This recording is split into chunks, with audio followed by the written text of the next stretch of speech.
Gimana teman-teman? Bisa kita mulai? Silakan Pak, udah jam 10. Ya, baiklah. Dengan mengucapkan Bismillahirrahmanirrahim. Assalamualaikum warahmatullahi wabarakatuh. Waalaikumsalam warahmatullahi Salam warahmatullahi wabarakatuh. wabarakatuh. Alhamdulillah, wassalatu wassalamu ala asrofil anbiya'i wal mursalin ala sayyidina Muhammad wa ala alihi washabihi ajmain. Bapak-bapak, ibu-ibu, rekan-rekan, alhamdulillah hari ini hari Rabu ya, tanggal 25 Juni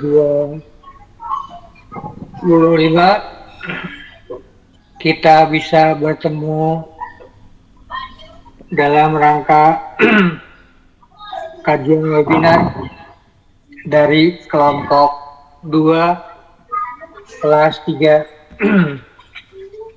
Mudah-mudahan kita diberikan sehat. Amin. Amin. Lupa salawat serta salam kita sampaikan kepada junjungan Nabi Muhammad besar Nabi Agung Sallallahu Alaihi Wasallam. Allahumma sholli salim. Sebelum kita kepada acara, baiklah saya sapa dulu rekan-rekan teman-teman yang hadir di acara ini. Mudah-mudahan semuanya dalam keadaan sehat walafiat. Amin ya rabbal alamin. Amin.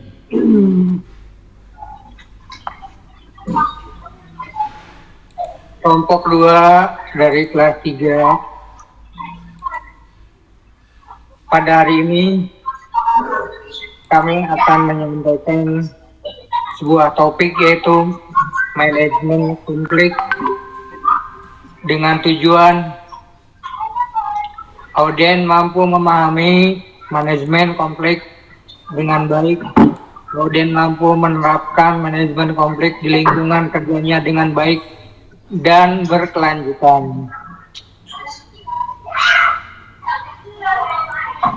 Rekan-rekan yang saya hormati, itulah topik kita pada hari ini, dan sasarannya adalah pegawai ASN dan non ASN. Mudah-mudahan sudah bisa kita ikuti bersama. Materi seminar yaitu overview penyebab konflik, jenis-jenis konflik, pentingnya manajemen konflik, keterampilan manajemen konflik, 5 langkah manajemen konflik, tips menangani konflik. Itulah materi seminar pada hari ini. Dan untuk keanggotaan dari kelompok 2 kelas 3 yaitu Ibu Juniawati, sudah ada Bu? Bapak Agus Hisamuddin, gimana Pak Agus? Hadir Pak. Sehat? Alhamdulillah. Pak Bambang Purwanto dan saya sendiri Sherwin. Kemudian Ibu Siti Rohmah.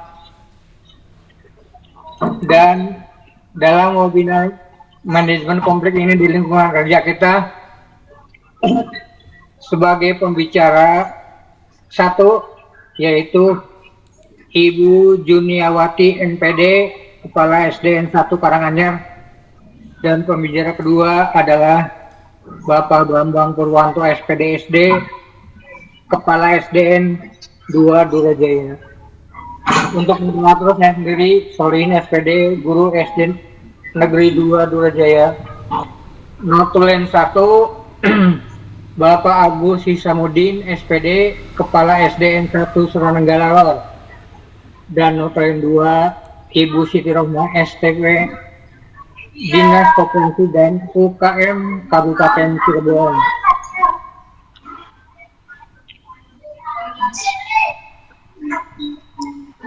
Itulah pembagian tugas dari kelompok 2 kelas 3. Mohon diperhatikan Bapak dan Ibu, sebelum kita mulai pada ke pemateri, sebaiknya kita bacakan dulu tentang tata tertib peserta webinar. Satu, gunakan nama asli dan instansi saat masuk link webinar.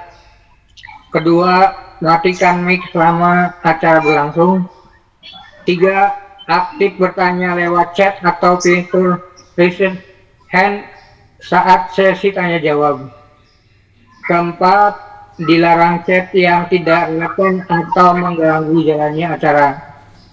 5, menggunakan background webinar dan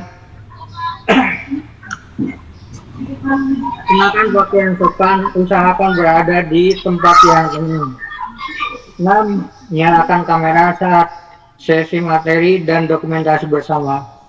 7, link absensi dan materi akan dibagikan di akhir acara. Terima kasih atas kerjasamanya. Lalu susunan acara webinar. 1. Tema manajemen konflik di lingkungan kerja dilaksanakan hari Rabu 25 Juni 2025 waktu jam 10 sampai selesai. Google Meet. Untuk pembagian sesi waktu jam 10 sampai jam 10.05 presentasi dan persiapan peserta. Jam 10.05 sampai jam 10.10 pembukaan acara. Kemudian jam 10.10 sampai jam 10.45 pemaparan materi oleh narasumber tema manajemen konflik di lingkungan kerja.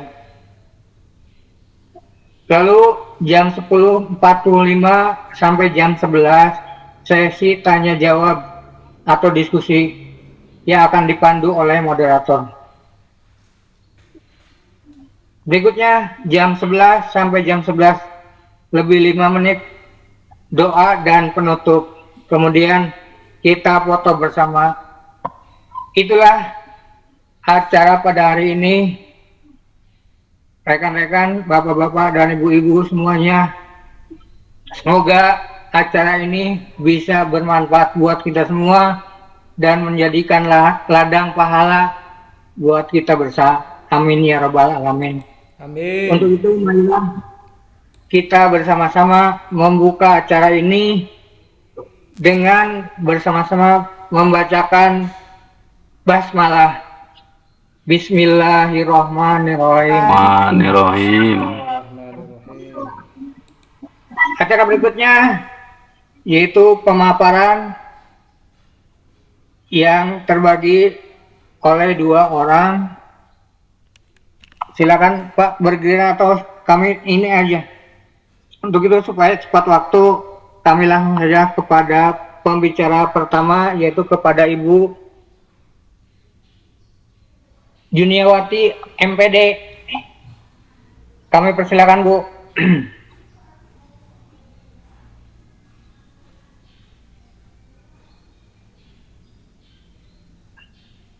Mangga Ibu Juniawati. Ya, terima kasih moderator atas kesempatannya. Bapak Ibu yang kami hormati, Assalamualaikum warahmatullahi wabarakatuh. Waalaikumsalam warahmatullahi wabarakatuh. Punten, suara saya sudah cukup jelas? Sangat jelas, Bu. Jelas. Terima kasih. Sudah jelas, Bu. Selamat pagi dan salam sejahtera bagi kita semua. Semoga semuanya dalam keadaan sehat walafiat sehingga bisa mengikuti webinar hari ini dengan semangat dan tetap fokus. Kita sharing bersama hari ini. Untuk itu biar lebih semangat, kita semangat pagi dulu. Jadi ketika saya mengatakan semangat pagi, Ibu dan Bapak bilang pagi, pagi, pagi. Yes, ya. Kita coba. Semangat pagi. Pagi, pagi. Yes. Iya. Sekali lagi biar kompak. Semangat pagi. Pagi. Yes. Yes. Iya. Terima kasih. Udah lagi. Bapak dan Ibu yang berbahagia, siapa di sini yang sepakat bahwa semua orang adalah pemimpin? Silakan Bapak Ibu dapat raise hand atau menunjukkan tanda jempolnya. Siapa yang sepakat bahwa semua orang adalah pemimpin? Iya. Baik, terima kasih atas tanggapannya. Sepertinya hampir semua atau mungkin semuanya ya sepakat bahwa kita merupakan pemimpin. Semua orang merupakan pemimpin bagi dirinya sendiri dan pemimpin dalam suatu kelompok atau komunitas. Jadi untuk membangun suatu teamwork yang solid, setiap pemimpin tentunya perlu memiliki kemampuan manajemen konflik agar dapat memaksimalkan potensi seluruh anggota komunitasnya. Saya Juniawati, hari ini kita akan belajar mengenai manajemen konflik di lingkungan kerja.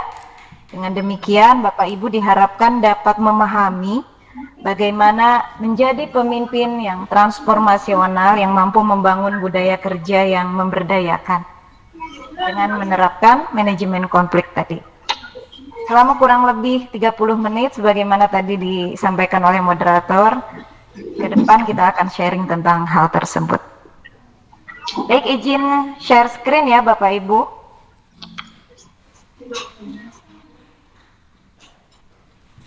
Sudah terlihatkah di layar?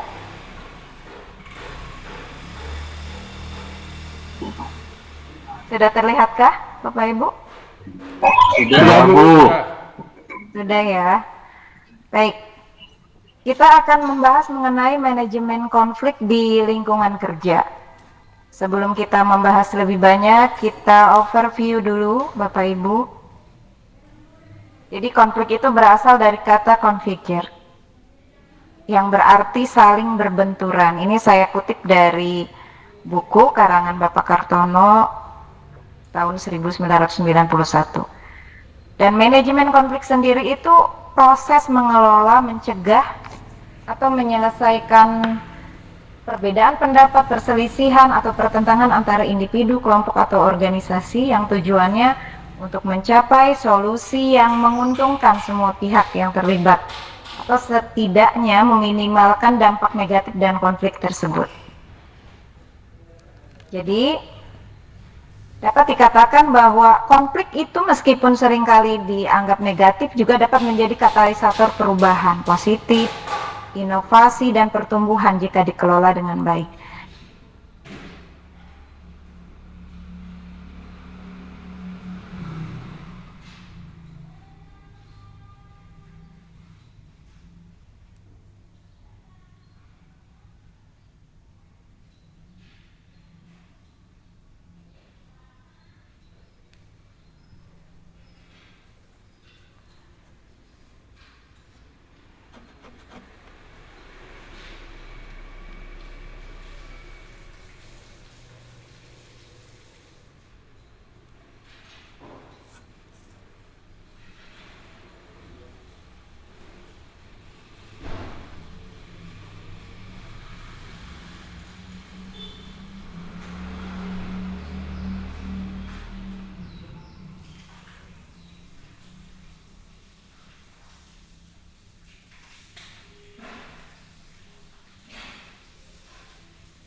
Pemahaman visi, misi, tujuan, atau strategi berdasarkan kebijaksanaan yang telah disepakati. Selanjutnya, hambatan dalam berkomunikasi. Jadi ada setiap orang itu perbedaan cara berkomunikasi maupun gayanya ini bisa menimbulkan konflik juga. Adanya perbedaan kelas sosial dalam masyarakat atau tidak ada kesesuaian pribadi antar individu ini juga bisa menyebabkan konflik Bapak Ibu. Selanjutnya adalah konflik of interest. konflik of interest atau konflik kepentingan. Dan ada juga pemaksaan dalam menjalankan tugas. Misalnya pimpinan memaksakan menjalankan tugas kepada bawahan, itu bisa terjadi konflik. Perbedaan nilai kultur atau keyakinan agama bisa juga menimbulkan konflik. Kemudian juga kebutuhan untuk membagi sumber-sumber daya yang terbatas. Misalnya ada keuntungan atau misalnya ada kita penerimaan dan sebagainya, ini terbatas. Bagaimana kita membaginya? Nah, ini bisa menimbulkan konflik juga Bapak Ibu. Demikian penyebab konflik. Kita beralih ke slide selanjutnya, yaitu persepsi individu dalam keragaman sosial. Ini dapat dilihat di gambar ilustrasi tersebut contoh adanya konflik yang disebabkan oleh perbedaan persepsi Bapak Ibu.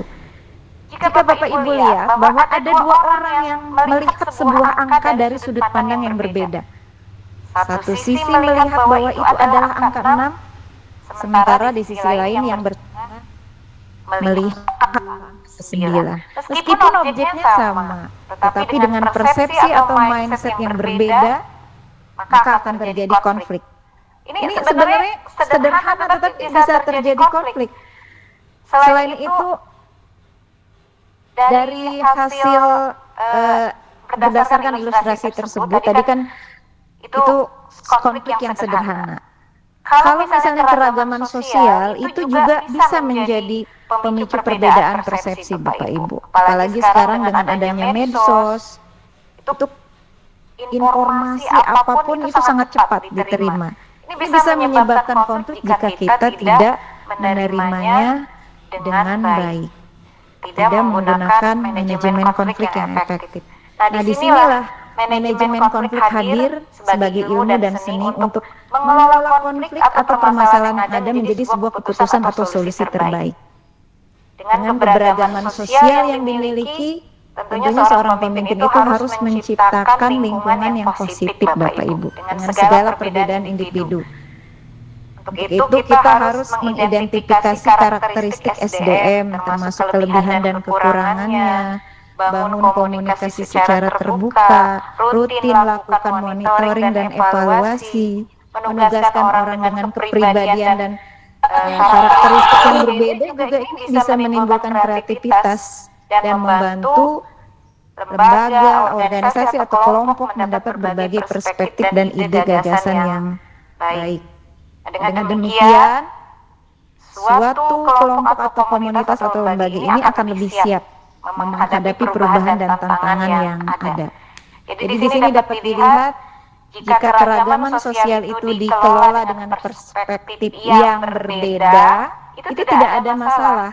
Tetapi bagaimana kita kelola persepsi yang ada itu menjadi sebuah keputusan yang baik atau solusi terbaik bagi permasalahan yang kita hadapi. Baik, selanjutnya kita ke slide selanjutnya. Di sini ada jenis-jenis konflik.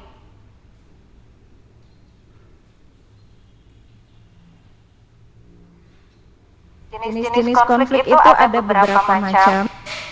Di antaranya konflik dengan diri sendiri. Ini diri sendiri juga ada konflik Bapak Ibu. Di mana peraturan yang berlaku misalnya tidak dapat diterima oleh seseorang sehingga memilih untuk tidak mengikuti aturan tersebut. Nah, sebenarnya ini bukan konflik ya, karena benar lawan salah. Seharusnya tidak terjadi konflik karena kita tentunya memilih yang benar daripada yang menyalahi aturan. Tetapi ada konflik itu yaitu benar lawan benar.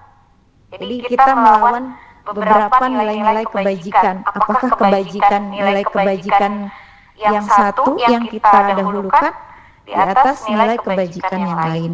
Misalnya nilai kasihan, kemudian dengan nilai kebenaran, kita timbang-timbang mana yang lebih baik. Jadi tindakan yang bertentangan tersebut ini bisa jadi dikarenakan ketidakpastian mengenai kebutuhan yang kita hadapi.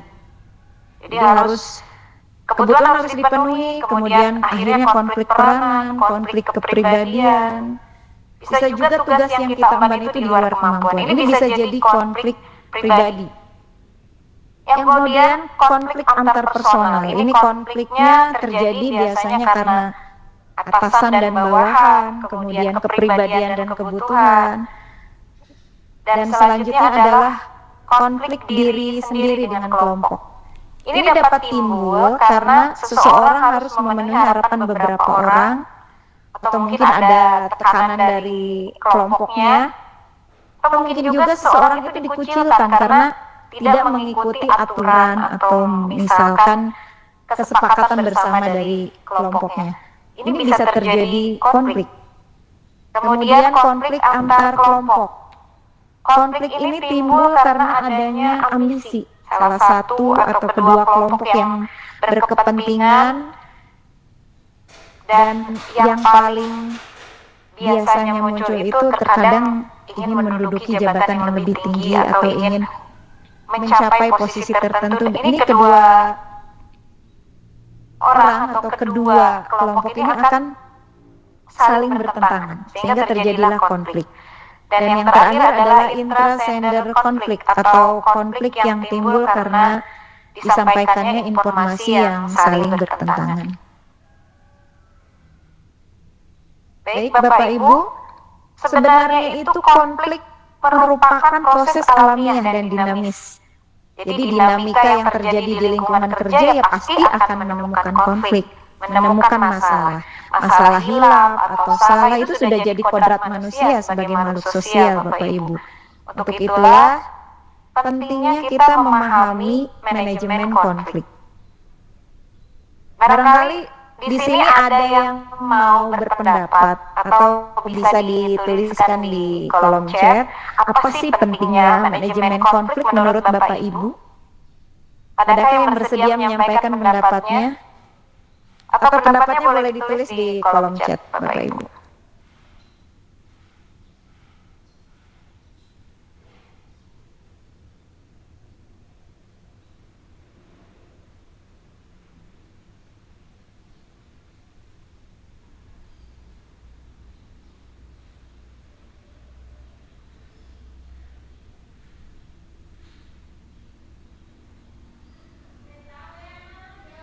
Halo.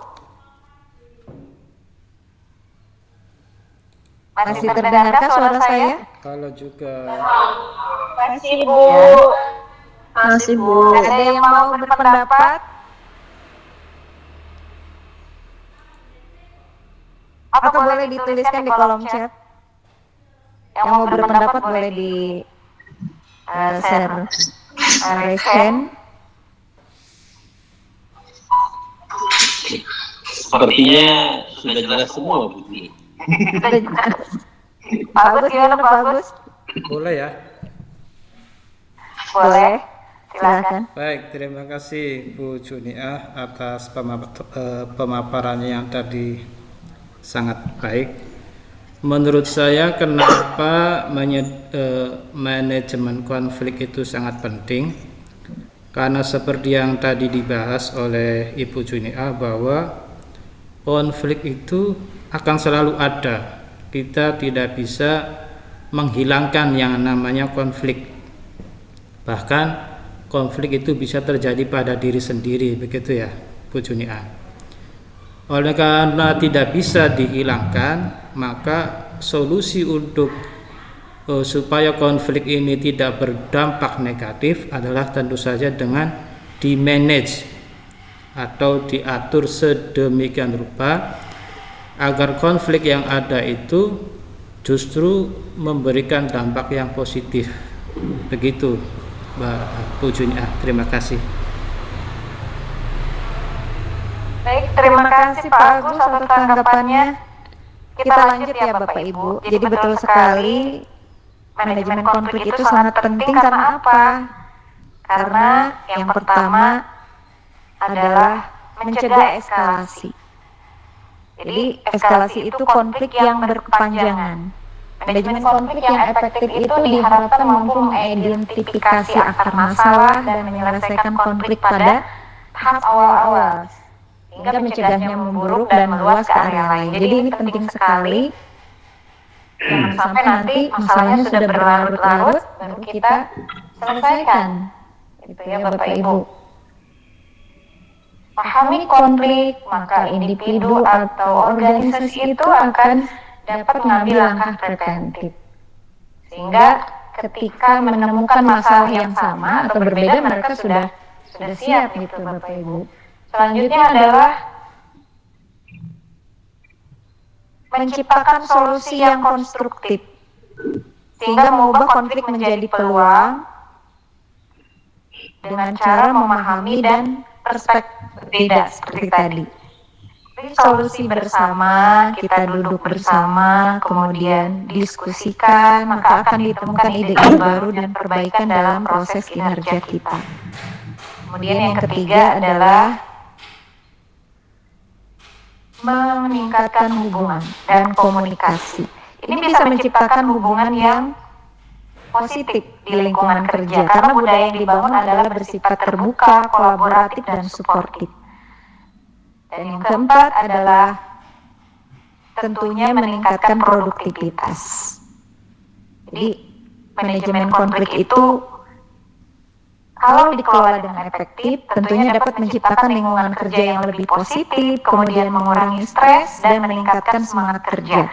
Hal ini bisa memunculkan nilai produktivitasnya itu meningkat, sehingga berdampak pada peningkatan kinerja yang lainnya. Tidak hanya kinerja pribadi, tetapi kinerja dari organisasi atau komunitas atau lembaga yang kita pimpin. Selanjutnya adalah kita lihat slide yang berikutnya. Ini adalah keterampilan kunci dari manajemen konflik yang diperlukan. Yang pertama, komunikasi efektif. Jadi dengan cara mendengarkan aktif untuk benar-benar memahami sudut pandang orang lain dan harapan diri sendiri. Jadi kita seimbangkan, kita cari jalan tengahnya. Lalu pesan dan harapan yang ingin kita munculkan, kita bisa sampaikan dengan jelas dan tegas sehingga tidak menimbulkan pemahaman yang salah. Yang kedua adalah empati. Dengan mengelola emosi kita merasakan dan memahami emosi orang lain. Cobalah Bapak Ibu untuk menempatkan diri pada posisi mereka, sehingga dapat mengambil keputusan yang tepat, tidak hanya dari sudut pandang kita saja. Jadi kita coba untuk mencari sudut pandang yang berbeda. Sama seperti ketika sakit, kalau kita berobat di satu dokter, mungkin diagnosisnya akan berbeda dengan dokter yang lain. Itu bisa kita combine, kita bisa pertimbangkan untuk mengetahui apa yang dapat kita lakukan. Kan tidak mungkin kalau misalnya di dokter ini kita tidak sembuh-sembuh, kita terus saja ya, atau pindahnya ke dukun. Nah itu malah lebih tidak didiagnosis secara medis, malah nantinya kacau. Jadi artinya apa yang kita putuskan itu sudah melalui pertimbangan dan kita gunakan persepsi yang berbeda untuk mencari solusi yang terbaik. Selanjutnya adalah negosiasi. Negosiasi itu berkomunikasi dan berdiskusi dengan pihak lain. Ini untuk memunculkan solusi yang terbaik dan tidak ada kesalahpahaman. Kemudian juga keterampilan memecahkan masalah. Jadi ketika kita memecahkan masalah, kita tentukan dulu permasalahan kuncinya, kemudian tujuan kita menyelesaikan masalah itu apa, kemudian juga kita tentukan opsi 1, 2, 3 rencananya ke depan tidak hanya satu. Lalu lakukan diskusi dengan orang lain yang memiliki kemampuan mungkin lebih dari kita atau memiliki kompetensi yang mendukung untuk kita dapat memutuskan sesuatu. Baru kita lakukan pemecahan masalah. Jadi tidak serta-merta secara langsung kita putuskan. Dan yang terakhir itu pengambilan keputusan. Jadi pengambilan keputusannya sudah melalui beberapa tahapan. Ini dapat digunakan sebagai keterampilan manajemen konflik yang nanti Bapak Ibu terapkan di lingkungan kerja masing-masing. Kalau kita simpulkan, keuntungannya adalah individu atau organisasi atau lembaga ini dapat menghadapi tantangan itu lebih efektif. Jadi menciptakan lingkungan yang lebih harmonis, mencapai tujuan bersama karena kita lakukan secara terbuka. Komunikasinya yang efektif, saling mendengarkan. Jadi tidak hanya kita saja yang berbicara, karena Tuhan, Bapak Ibu, memberikan kita itu telinga lebih banyak, ada dua daripada mulut kita. Artinya apa? Kita diberikan kodrat sama Allah untuk kita lebih banyak mendengarkan daripada kita berbicara. Itu. Karena ketika kita berbicara tanpa mendengarkan orang lain, bisa jadi nanti permasalahannya akan lebih fatal begitu ya. Jadi harus seimbang Bapak Ibu. Selanjutnya adalah bagaimana sih 5 langkah menangani konflik. Ini saya ambil dari Stepanin dalam buku Bapak Handoko di 2001. Sengaja saya kutip karena ini lebih ringkas. Jadi Bapak Ibu terdapat 5 langkah mendasar dalam menghadapi kesulitan atau konflik yang tadi kita bahas. Yang pertama adalah pengenalan. Jadi kesenjangan antara keadaan yang ada atau teridentifikasi dengan bagaimana keadaan yang seharusnya atau harapan kita, itu kita kenali. Kita cari kesenjangannya, tetapi jangan diperlebar kesenjangannya. Kita cari jalan tengahnya, kita persempit kesenjangannya. Kemudian diagnosis. Metode yang benar dan telah diuji mengenai siapa, apa, mengapa, di mana, dan bagaimana. Ini sangat diperlukan supaya nanti keberhasilannya itu, kalau yang diharapkan itu mendekati sempurna ya Bapak Ibu. Paling tidak, pusatkan perhatian dan masalah utama, sehingga solusinya itu benar-benar win-win solution yang terbaik. Yang ketiga, menyepakati suatu solusi. Jadi kalau misalnya permasalahannya itu adalah dalam suatu skop kelompok, komunitas, atau organisasi, atau lembaga seperti kita, menyepakati suatu solusi ini sangat penting. Dengan jalan menginventarisir alternatif solusi, seperti yang tadi saya sebutkan. Jadi ada plan A, plan B, plan C, kemudian seleksi opsi yang ditawarkan itu dari berbagai pihak. Kalau misalkan di sekolah ada guru, kita diskusi. Apa sih keuntungannya, apa dampaknya, itu kita harus pertimbangkan. Jadi dari berbagai pihak ini untuk mencari solusi yang terbaik. Selanjutnya pelaksanaan. Jadi setelah kita diskusi, menimbang-nimbang, baru kita pelaksanaan. Kelompok tertentu jangan mempengaruhi dan menjadi acuan utama. Jadi kita memiliki keputusan sendiri secara tegas dengan tadi berbagai opsi, apakah itu dampaknya, apakah itu nanti sesuaikah dengan visi misi atau tujuan bersama, itu perlu dipertimbangkan. Baru kita laksanakan opsi yang dipilih. Dan terakhir jangan lupa evaluasi. Jadi evaluasi ini sangat penting. Jika penyelesaiannya tampak tidak berhasil, maka jangan sungkan-sungkan Ibu Bapak, kembalilah ke langkah-langkah sebelumnya dan cobalah lagi. Seorang pemimpin itu harus peka terhadap kebutuhan. Apalagi di sini ada beberapa kepala sekolah yang tentunya berkutat dengan masalah gitu. Jadi kita harus peka terhadap kebutuhan dan permasalahan yang ada, sehingga kesenjangan yang ada itu kita cari jalan tengahnya untuk mencegah konflik. Posisikan diri secara adil dan proporsional untuk menemukan solusi terbaik. Dan tentunya solusi yang diambil menurut keputusan bersama itu merupakan win-win solution ya Bapak Ibu. Lalu bagaimana tipsnya menangani konflik? Saya berikan singkat saja karena ini waktunya sangat singkat yang diberikan oleh moderator. Mohon izin saya lanjutkan sedikit lagi ya Pak Moderator. Yang pertama adalah lebih banyak mendengar. Jadi kita harus lebih banyak mendengar.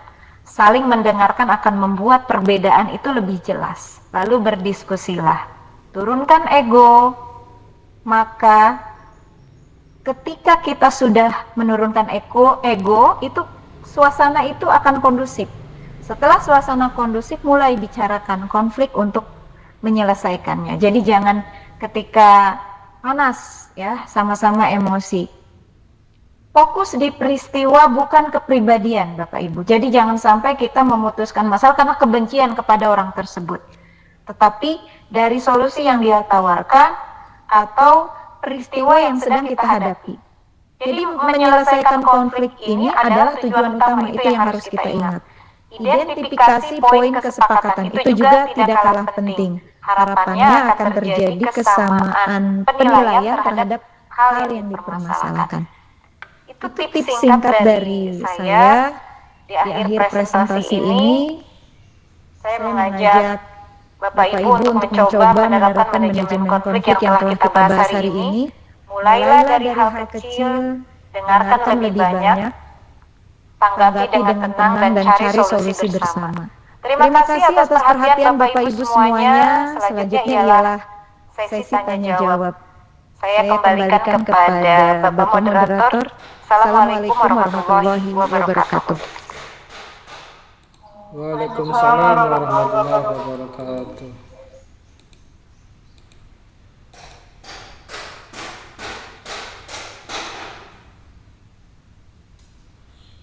Masih di mute Pak Solihin.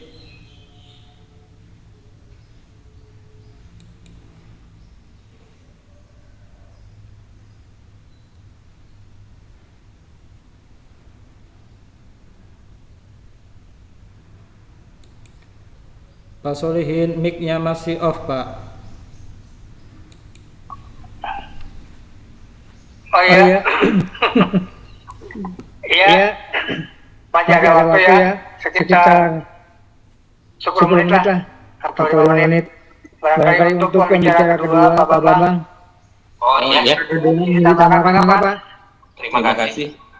Bismillahirrahmanirrahim. Assalamualaikum warahmatullahi wabarakatuh. Alhamdulillah tadi sudah dipanggil oleh narasumber yang pertama sudah sangat lengkap. Saya hanya menambahkan saja di beberapa manfaatnya dalam kegiatan ini. Harapkan yang pertama bagi diri kita sendiri yaitu manajemen konflik bisa mengurangi stres dan ketegangan. Kemudian meningkatkan kemampuan komunikasi dan negosiasi, membangun kepercayaan diri, mengembangkan keterampilan dalam pemecahan masalah, dan meningkatkan pemahaman tentang individu. Untuk organisasi atau lembaga ini sangat besar, diantaranya yaitu meningkatkan produktivitas, meningkatkan inovasi, memperbaiki hubungan antar personil, dan tentunya meningkatkan kepuasan kerja. Mungkin itu saja Pak Solihin, karena tadi sudah dikupas tuntas semua oleh narasumber yang pertama, Ibu Juniawati. Terima kasih. Iya, terima kasih Pak Bambang. Sebenarnya masih ada waktu Pak, 5 menit lagi. Tapi cukup ya? Lalu kita lanjut saja ke sesi berikutnya ya, yaitu sesi tanya jawab atau diskusi. Baik, rekan-rekan Bapak dan Ibu semuanya yang mengikuti acara webinar ini, dari pemaparan apa yang sudah disampaikan oleh Bu Juniawati dan Pak Bambang, mudah-mudahan ada hal yang perlu dipertanyakan dan perlu didiskusikan, atau barangkali ditambah, dikurangi.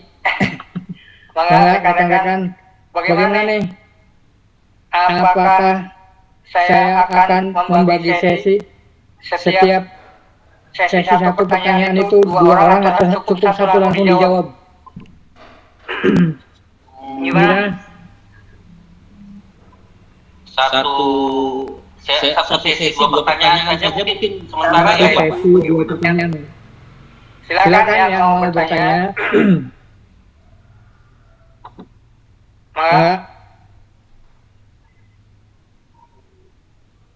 Dari Pak Junaidi mana? Bu Tanti, Bu Dilan. Terima kasih Pak Moderator. Oh, Pak Junaidi ya? Oke. Mangga, Bang. Terima kasih atas waktunya. Assalamualaikum warahmatullahi wabarakatuh. Ini sedikit ada pertanyaan lah sekitar manajemen konflik. Tadi moderator sudah begitu jelas memaparkan apa tentang konflik-konflik yang terjadi baik di lingkungan sendiri atau diri pribadi. Cuman ini ada sedikit ganjalan Pak moderator. Ini setiap orang kan biasanya memiliki gaya kepemimpinan yang berbeda-beda. Nah, konflik itu bisa saja terjadi ketika bawahan merasa tidak cocok dengan gaya kepemimpinan seorang leader yang bertentangan dengan karakter atau interest mereka gitu ke kepemimpinannya. Itu cara mengatasinya bagaimana, Pak? Terima kasih. Cukup Pak Didi. Ya, sebagaimana tugasnya kebetulan Pak Agus dan Ibu Nana untuk lalu yang akan menjawab apakah Bu Juniawati atau Pak Bambang? Pak Bambang dulu. Oh iya. Itu tadi pertanyaan dari Pak Junaidi ini pertanyaan yang cukup dalam dan biasa, bukan biasanya pertanyaan yang dengan kita di lingkungan kantor. Cara mengatasi konflik dengan bawahan kita yang berbeda ya Pak Didi ya, berbeda dalam mungkin dalam konsep pendapat. Ini saja ya Pak, karena kalau secara materi saya yakin peserta di sini sudah hafal semua. Kita sebagai pengalaman saja, karena mungkin di sini kita perlunya ada kedekatan antara pimpinan dan bawahan.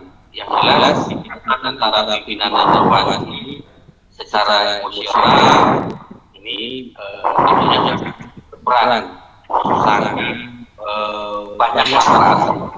Jadi kita bisa saling sharing, berbicara, kemudian saling mengenal.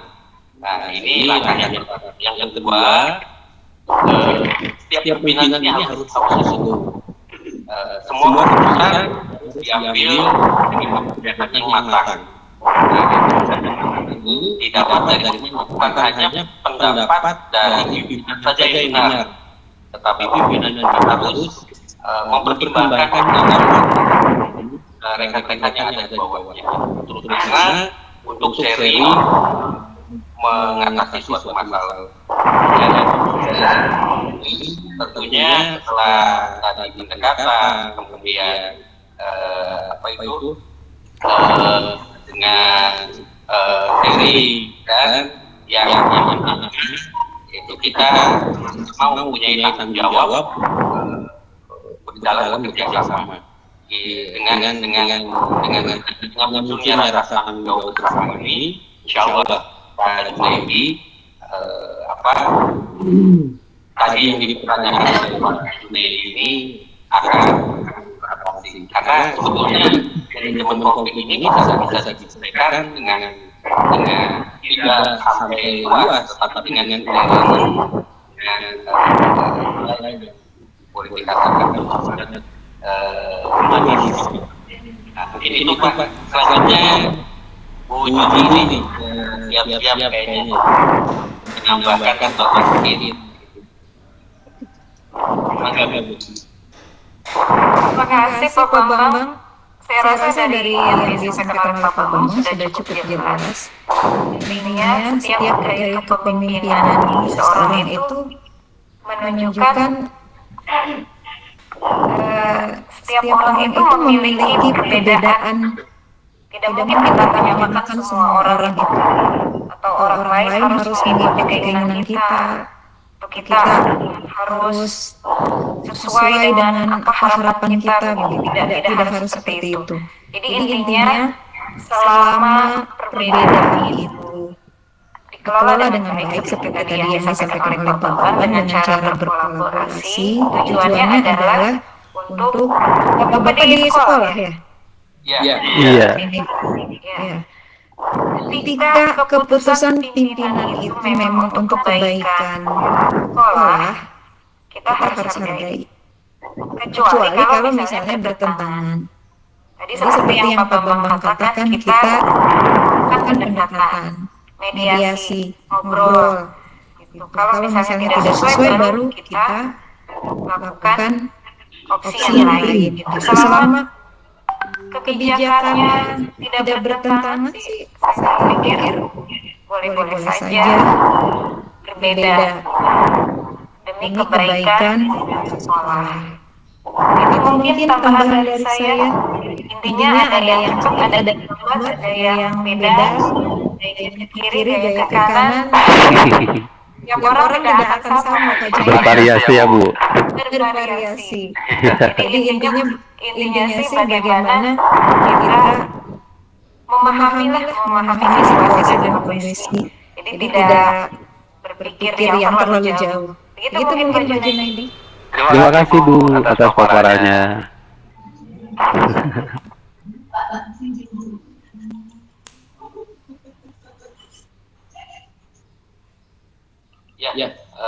Betul sekali ya Bu Din ya. Ini satu boleh dikatakan dalam lingkungan kerja ini pasti ada hal-hal seperti yang tadi dibicarakan oleh Pak Junaidi. Bukan tidak menutup kemungkinan ini pasti tidak hanya di SD ya Bu ya. Mungkin di perkantoran, ya begitu. Garpu sama sendok juga suka pakai truk ya, Pak Solihin. Iya Bu ya. Sepertinya dia mungkin memberikan tanggapannya.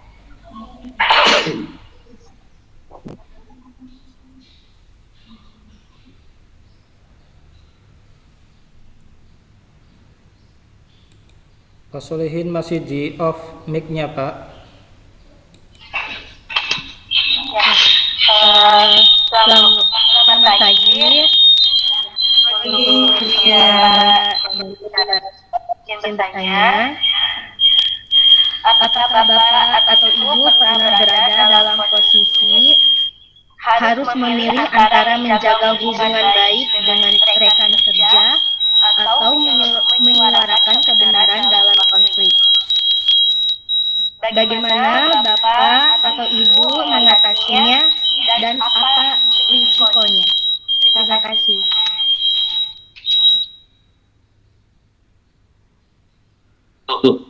Luar biasa sekali ini pertanyaannya Bu Juni. Ini sangat mendalam. Mangga begini. Pemikiran yang mendalam nih. Agak saya dulu, Pak Bambang. Iya. Nanti tolong ditambahkan ya Bu Dini dan rekan-rekan Pak Agus, Pak Solihin, dengan Bu Rohman. Memang ini suatu problema. Apakah kita mesti menjaga hubungan baik dengan rekan kita, dengan di satu sisi kita ada satu keputusan yang mungkin kurang berkenan ya Bu Dia ya.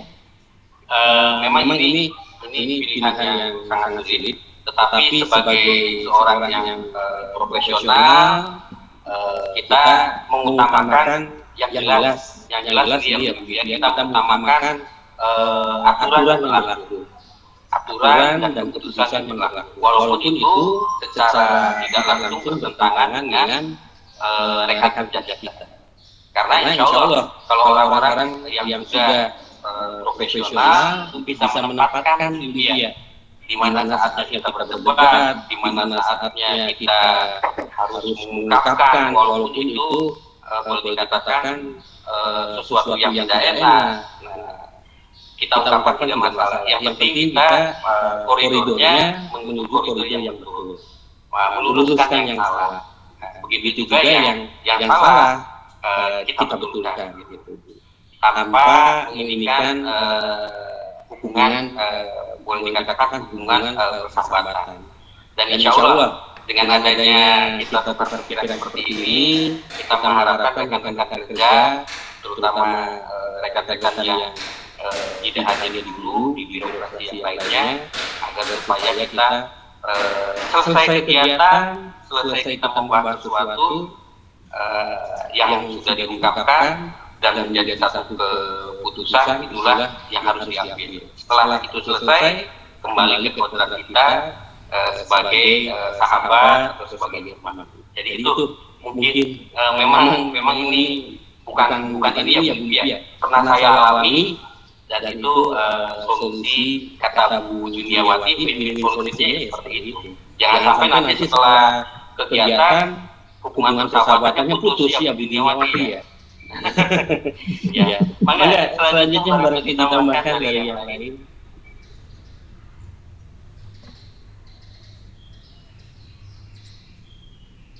Pak Agus barangkali berbagi.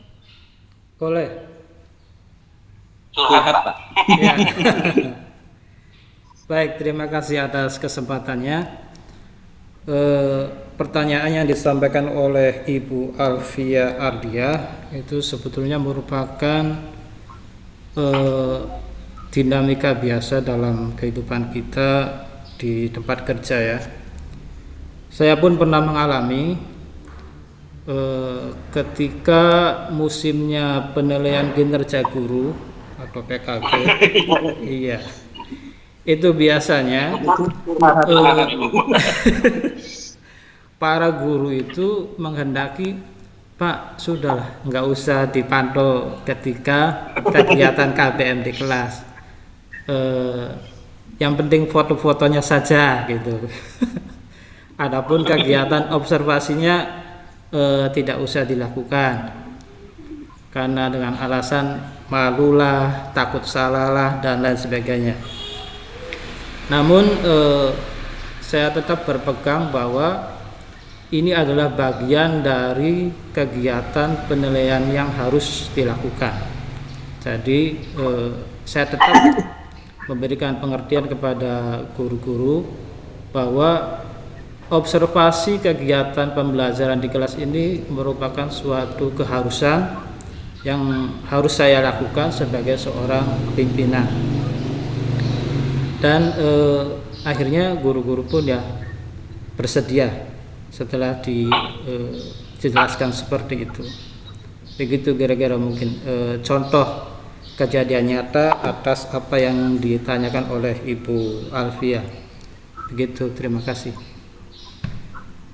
Pak Agus, boleh saya juga mau berbagi nih. Tadi Bu Olivia pengen tahu pernah nggak? Saya kan sering mungkin ya, salah satunya adalah ini yang paling berat ketika harus mengajukan mutasi seorang guru. Jadi ada seorang guru yang kinerja itu kurang baik. Setelah melewati berbagai proses dan pastinya tentunya teguran, dan saya sering melakukan kalau sama guru tuh suka ngomong secara umum. Biasanya kalau ada yang punya masalah, saya ajak ngobrol berdua. Nah, selama coaching itu tidak hanya sekali, 2 kali, 3 kali, ada kesepakatan. Tadi yang saya katakan win-win solution. Apakah akan berubah? Beliau mengatakan iya, siap berubah. Tapi pada kenyataannya tidak berubah, malah ada masalah lain begitu. Saya tidak perlu sampaikan di sini. Akhirnya kita buat kesepakatan bersama antara saya dengan dia. Sampai ada pernyataan yang muncul dari beliau bahwa kalau ibu memang ingin memutasikan saya siap. Gitu. Asal jangan keluar Negeri. Salah. Oh, Jadi dengan secara sendirinya belum mengatakan begitu. Jadi akhirnya singkat cerita tidak akan terjadi mutasi, tetapi komunikasi saya dengan beliau masih baik. Dan saya sampaikan tujuannya seperti apa. Intinya saya tidak benci pada pribadinya, tetapi kepada tadi kita tujuannya apa? Saya masalah itu Pak Bambang singkat ceritanya sih. Intinya kita tetap menjaga hubungan baik dengan cara mencari solusi terbaik. Begitu. Terima kasih. Kita lanjut ke yang lain mungkin Pak Bahin.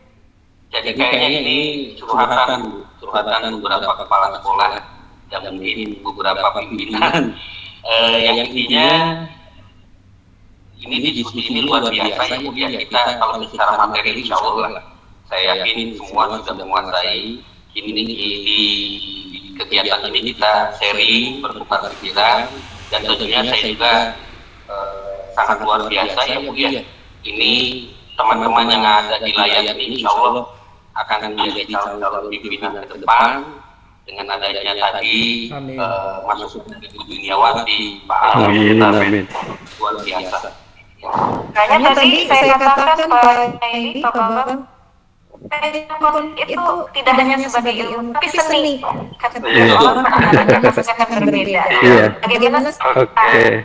Bagaimana kita menjadi lebih ya menjadi aktor yang Berarti ini lebih kenyataannya lebih dari fakta. Fakta yang ada gitu nggak lagi teori.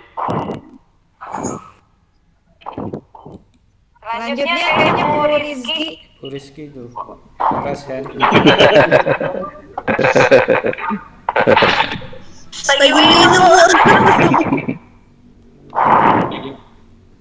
Ya, terima kasih atas waktunya kelompok 2. Baik, tadi dari penjelasan Bu Juniawati itu ada tentang rasa empati ya Bu. Nah, yang ingin saya tanyakan, jika dilihat dari segi manajemen konflik, bagaimana cara menumbuhkan rasa empati pada diri seseorang? Karena zaman sekarang kan banyak sekali yang masih minim memiliki rasa empati. Itu saja Bu pertanyaan dari saya. Terima kasih. Terima kasih atas pertanyaannya. Kalau menurut saya sih, cara yang paling apa namanya ya paling sederhana.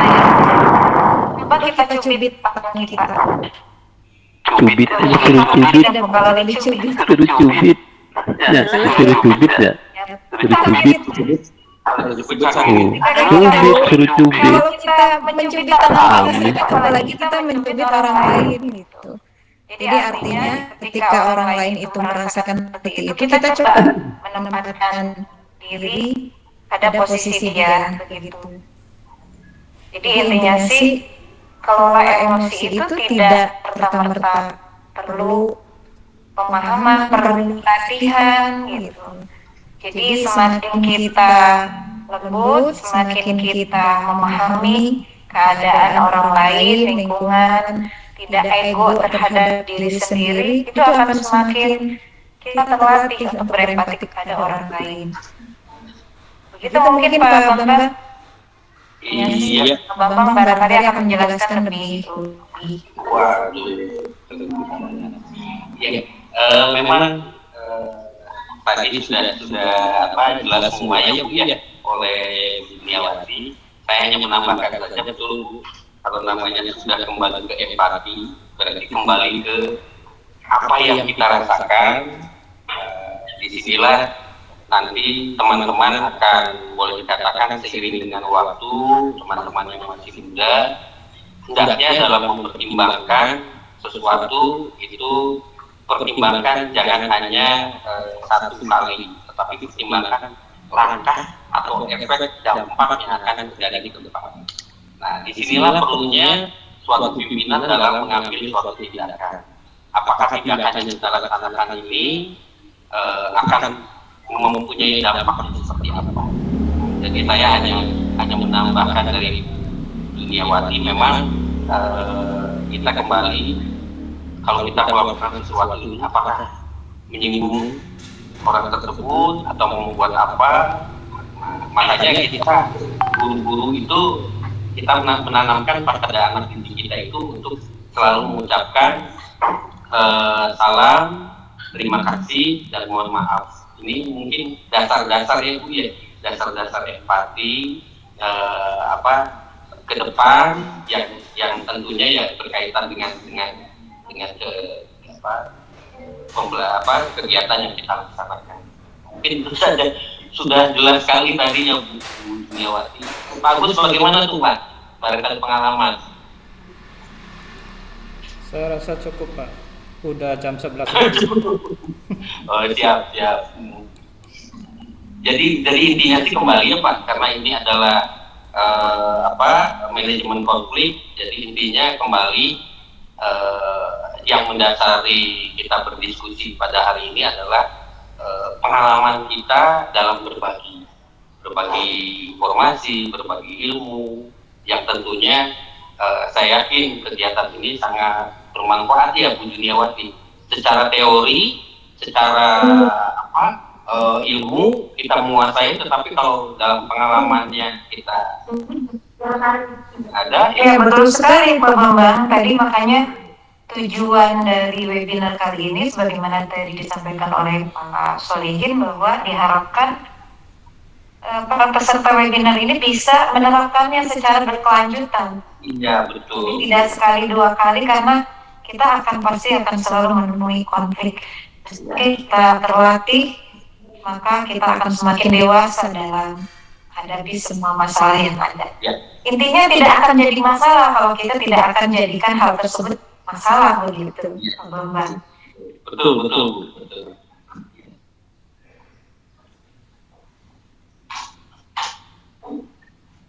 Terima kasih atas penjelasannya. Mohon maaf nih. Sama-sama Ibu.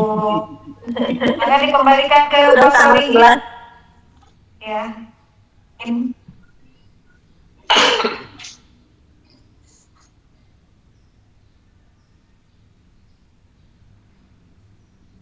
Mangga Pak Solihin.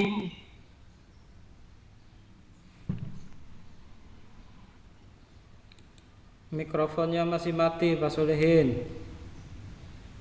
Mati ya? Sudah. Ya, baik. Bapak dan Ibu semuanya yang saya hormati, kita sudah hampir ke ujung waktu sesuai dengan jadwal yang tadi saya sampaikan, sampai jam 11.00. Mau dilanjut atau kita cukupan? Dilanjut atau cukupan? Ya, begitu. Cukup Pak, cukup. Kepada Bapak-bapak dan Ibu-ibu yang sudah mengikuti acara kegiatan ini, Ibu Diki, Pak Junaidi, Pak Gilang, dan Pak Adi, serta Ibu Rohmat, Pak Agus, Pak Bambang, Bu Duniawati, dan yang belum saya sapa, mudah-mudahan. Oh iya, ini baru muncul Pak Acep. Waalaikumsalam Pak Solihin, izin ya. Ya. Barangkali sebelum saya tutup Pak, ada yang ingin Bapak Acep sampaikan. Kami persilakan dulu Pak. Baik, terima kasih Pak Solihin dan kawan-kawan telah sukses menyelenggarakan webinar ya atas nama DM dan tim. Tentunya apresiasi yang luar biasa untuk dua kelompok yang sudah melaksanakan, kelompok 1 dan 2 ini Bu Riti dan kawan-kawan kemarin, Bu Jun dan kawan-kawan juga ya hari ini. Izin sebelum ini menanggapi dulu, ini masalah menarik juga ya dari apa yang ditanyakan tadi ya Bu Jun ya, bahwa intinya bagaimana keterampilan manajemen konflik konflik ini bisa tumbuh kan ya, bisa tumbuh semakin terampil memanajemen konflik, maka berarti orang itu layak menjadi leader gitu kan ya, layak menjadi pemimpin. Kemudian bagaimana seorang pemimpin juga mendorong kan pemimpin yang baik katanya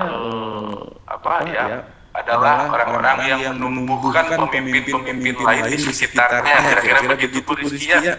Gitu. Berarti orang-orang sekitarnya bakal sukses ketika dekat dengan pemimpin tersebut. Dari leader seperti itu, gitu kan ya. Orang-orang di sekitarnya pasti bakal jadi pemimpin. Kalau Pak Bambang sekarang jadi kepala sekolah, guru-guru di sekolah Pak Bambang suatu saat bakal jadi kepala sekolah ke depan gitu.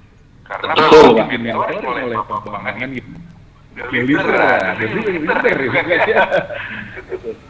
Dan salah satu yang saya catat karena tadi sudah disampaikan sebetulnya oleh Bu Jun ya, ini garis bawahi saja bagaimana menjadi seorang pemimpin itu banyak mendengar dengan cara tanya dengar, TTD, tanya dengar. Karena ketika seseorang diberikan hak suara, diberikan hak untuk memilih pilihannya untuk berpikir, maka bakal tumbuh rasa kepemilikan. Dalam istilah luarnya mungkin choice ownership. Ketika suaranya dikeluarkan, ketika dia diberikan hak untuk memilih, maka tumbuh kepemilikan.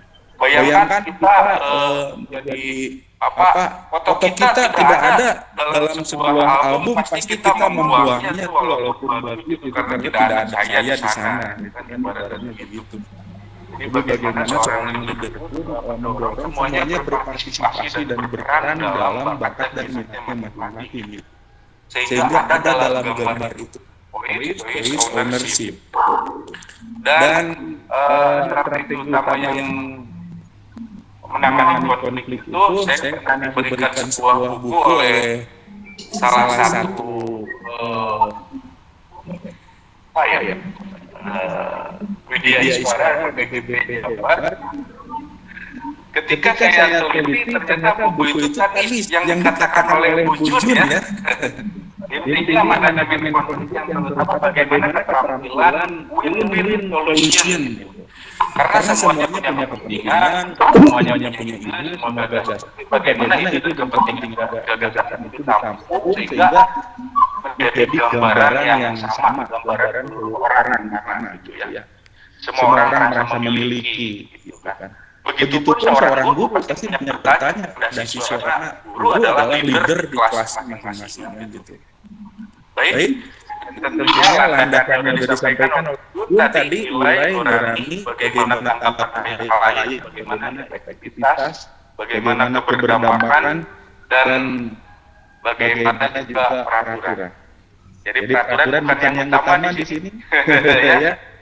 Luar biasa semuanya, appreciate. Assalamualaikum warahmatullahi wabarakatuh. Selamat sekali lagi, luar biasa.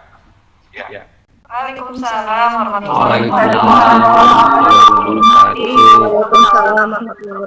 Acep, berarti untuk membangun teamwork yang solid itu pemimpin perlu mengelola perbedaan persepsi yang ada ya, dengan memberikan kesempatan kepada seluruh personil untuk menunjukkan potensinya masing-masing secara maksimal. Itu ya Pak Acep ya?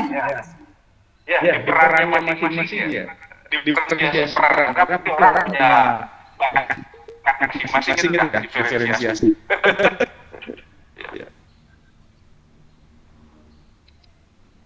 Siap. Luar biasa, Bu Jun. Kita kembalikan lagi ke Pak Jun. Pak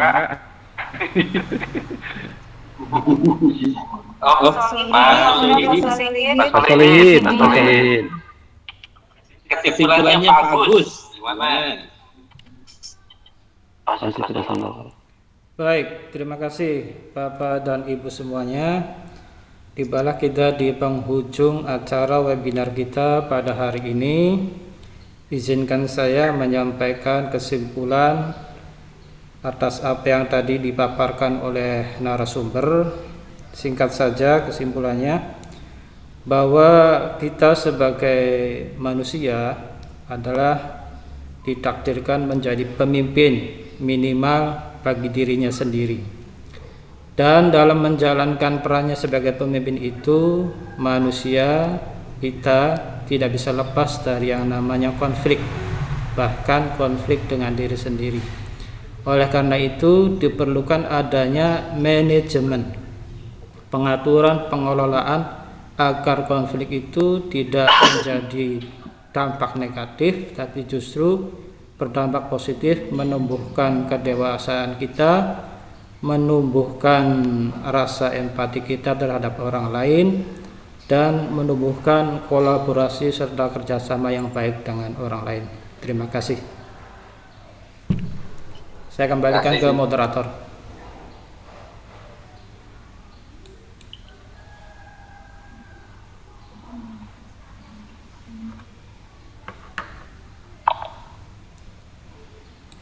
Masih di mute Pak Solihin.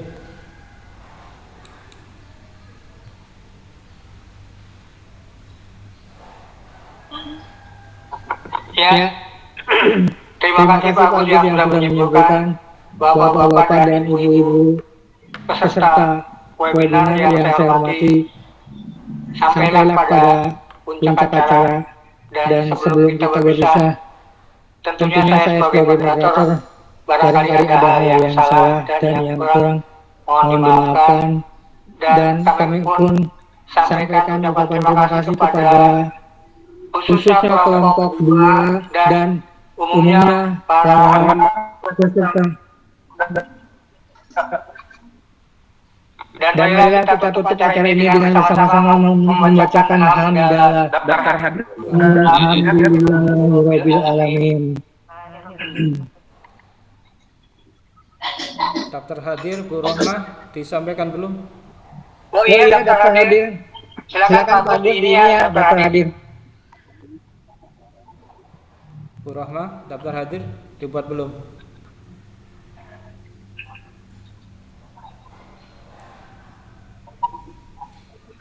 Tolong di-share di... Mohon izin apakah daftar hadir sudah di-share, teman-teman? Ya. Daftar hadirnya ada yang evaluasi grup kelompok 3, Pak. Grup kelompok 3 ya. Oh, foto bersama ini, Bapak Ya, Ibu. foto bersama dulu. Mangga on cam semuanya. Oke semua, monggo dibuka semua. Bapak Riono, Pak Ibu Ade, Dina, Pak Ibu Elisa, Janal, Ibu Inaya, Ibu Elsa, Pak Zihad, Ibu Tira, Pak Dedi Sutardi, iya, Bu Eni. Siap, mau gaya apa dulu nih? Pak Dedi, gaya apa dulu Pak?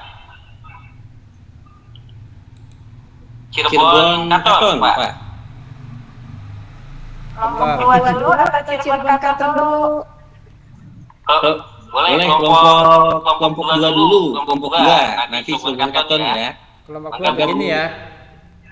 Bapak Agus, Siap? siap. 1, 2, 3.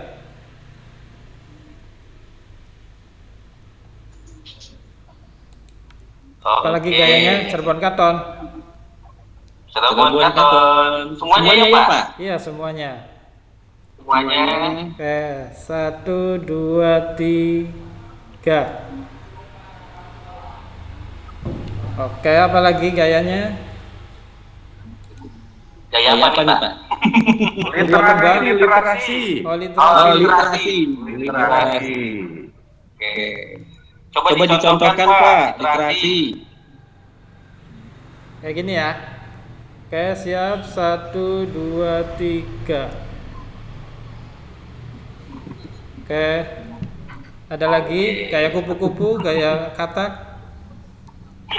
Gaya batu. Oke, terima kasih. Ya, semuanya. Oh, ya. Oke, sampai jumpa lagi.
Halo, Bu. Waalaikumsalam. Agus, punten kirimin lagi itu tuh yang buat presensi, yang evaluasi.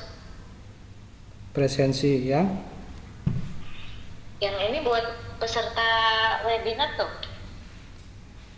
Nanti dicari dulu ya. Nah, ini buat guru-guru. Ya, oke. Ya, makasih. Yuk. Assalamualaikum. Waalaikumsalam.